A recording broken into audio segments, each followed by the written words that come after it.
Samantala, obra po ng isang local artist sa Dagupan City. Tunghayan po natin po ito, pwedeng gawing alternatibong regalo po ngayong Valentine's Day. Kilalanin po natin yung artist po na yan sa Good News. Ikwento mo, Idol, Tita Ronnie.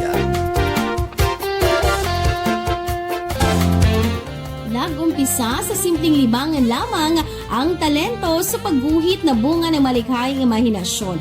Ngunit bawat hagod ng brush o lapis nagpapahayag ng damdamin.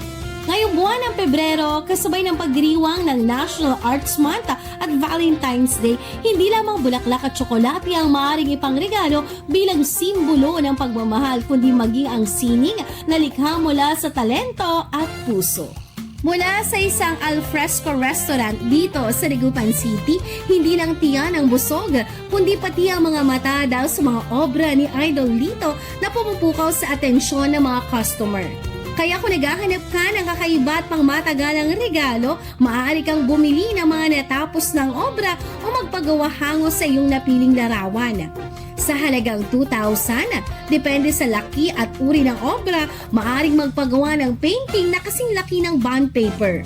Anumang obra ay tumatagal at hindi nalalanta.